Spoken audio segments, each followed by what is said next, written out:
विद्यार्थ्यांच्या सहलीची बस 20 फूट खोल खड्ड्यात कोसळली. 50 विद्यार्थी, चालक, शिक्षक व आचारी मिळून 57 जण जखमी. कराडजवळ पुणे-बेंगळूर राष्ट्रीय महामार्गावर विद्यार्थ्यांची सहल घेऊन जाणारी बस 20 फूट खोल खड्ड्यात कोसळून भीषण अपघात झाला. या दुर्घटनेत चालकासह 50 विद्यार्थी, 2 शिक्षक आणि 4 आचारी असे एकूण 57 जण जखमी झाले असून त्यापैकी एका विद्यार्थ्याची प्रकृती चिंताजनक आहे. घटना पहाटे 5:30च्या सुमारास वाठार तालुका कराड हद्दीत घडली. पुणे-बंगळुरू महामार्गाचे रुंदीकरण आणि उड्डाणपुलांचे काम सुरू असल्याने सातारा कराड दरम्यान अनेक ठिकाणी रस्त्यांवर वळणे, बॅरिकेड्स आणि रस्त्याच्या कडेला खुदाईचे काम सुरू आहे.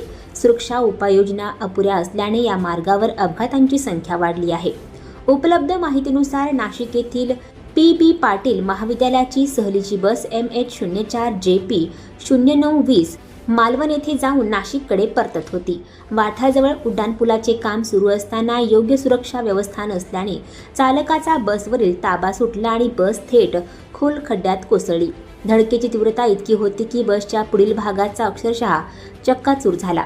अपघातानंतर जागोजागी एकच गोंधळ उडाला. वाठार येथील ग्रामस्थांनी तात्काळ घटनास्थळी धाव घेत बचावकार्य सुरू केले. घटनेची माहिती मिळताच कराडचे पोलीस पथक घटनास्थळी दाखल झाले. जखमींना ग्रामस्थांच्या मदतीने तातडीने कृष्णा रुग्णालयात हलवण्यात आले. यापैकी सुमारे 40 विद्यार्थ्यांना रुग्णालयात भरती करण्यात आले असून उर्वरित विद्यार्थ्यांवर प्राथमिक उपचार करण्यात आले. दरम्यान आमदार डॉ. अतुल भोसले यांनी कृष्णा रुग्णालयास भेट देऊन जखमी विद्यार्थ्यांची विचारपूस केली. उपचारांसाठी सर्व आवश्यक सुविधा उपलब्ध करून देण्याचे निर्देश त्यांनी डॉक्टरांना केले.